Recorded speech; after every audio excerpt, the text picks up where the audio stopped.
What's good, peeps? Welcome back to JP Sports TV. So we're doing another roundup of the weekend's fixtures in the Premier League.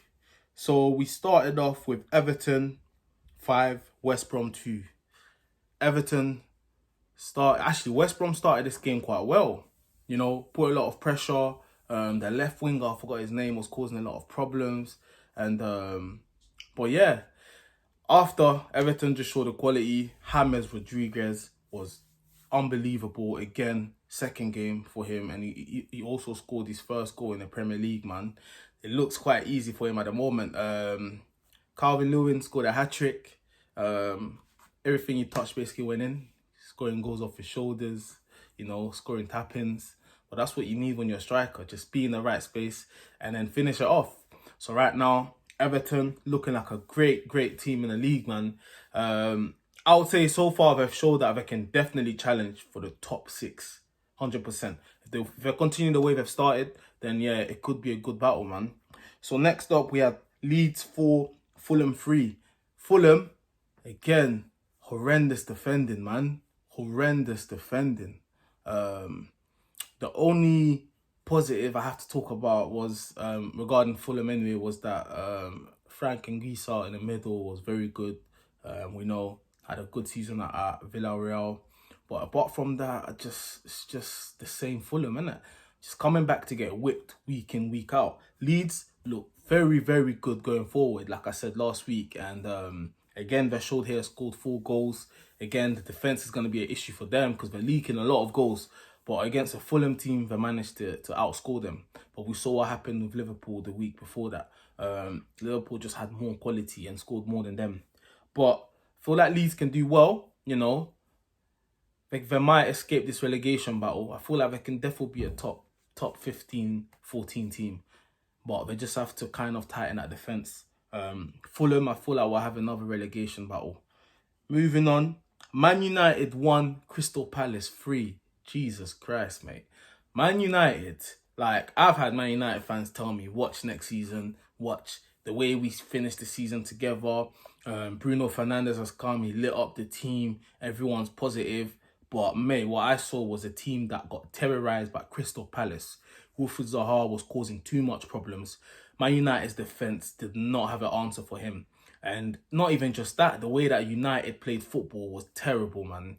No direction, no philosophy. I don't really know what they're trying to do, They've just got, their team looks like a FIFA team, You put all these names on the pitch, but then no chemistry. You get me? Because no one's controlling them. This is them in real life. So in real life, they're not figuring it out themselves. And it's terrible, man. I feel like United therefore need, it's too early, but I feel like Solskjaer, I've always said, he's not the kind of manager they need, man. I feel like he's a guy that's had few luck, where the team's gone on a good run and then takes pressure off him. And then after they start showing this weakness. And then after that, pressure comes back on him. But I feel like they definitely need a better manager, man. Definitely, man. They've got a good bunch of players and they need to definitely sign better defenders, man.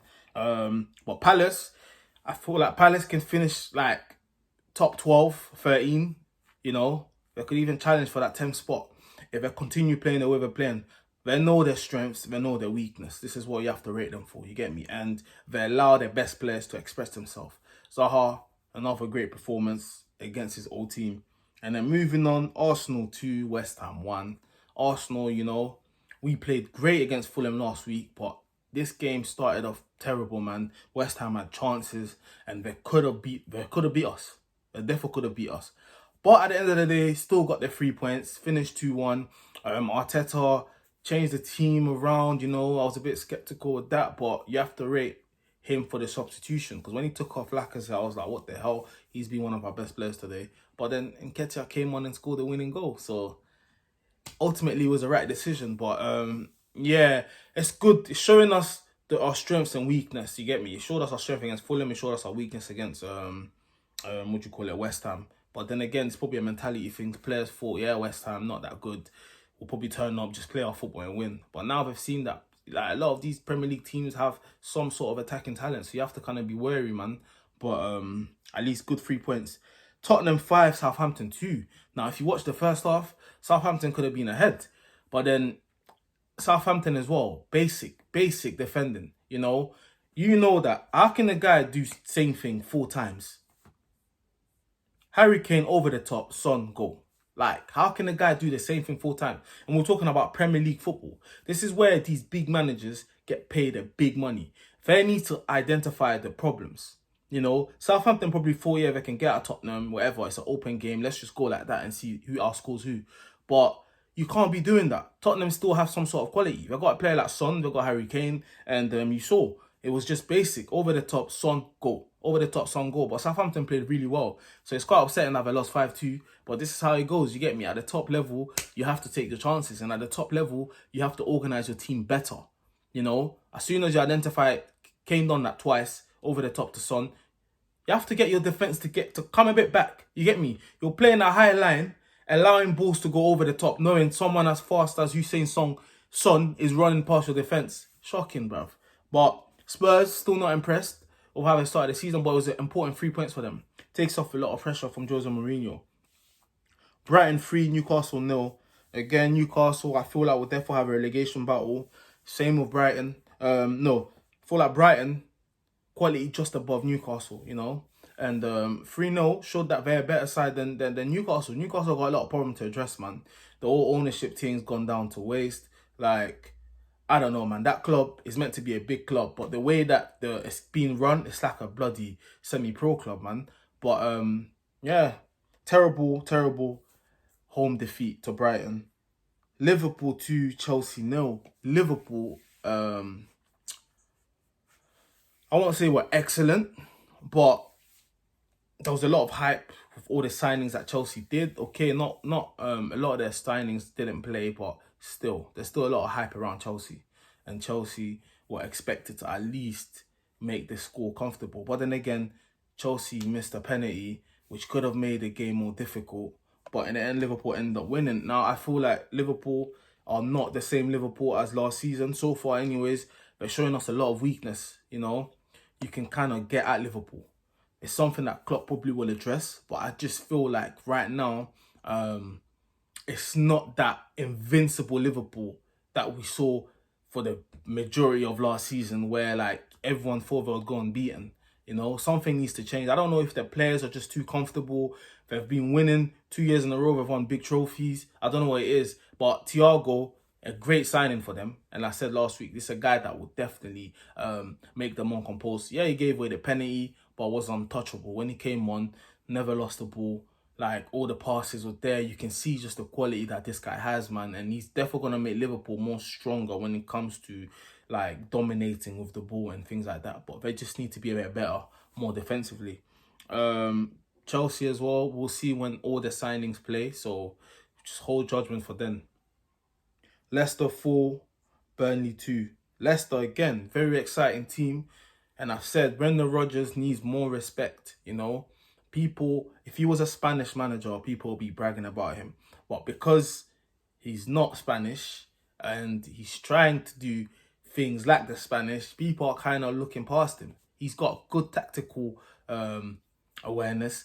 He knows how to get the best out of his players. And you know, like I said, he's a guy that really studies the art of tactics and knowing how he wants his team to play. And Leicester are an exciting team to watch. Scoring goals for fun.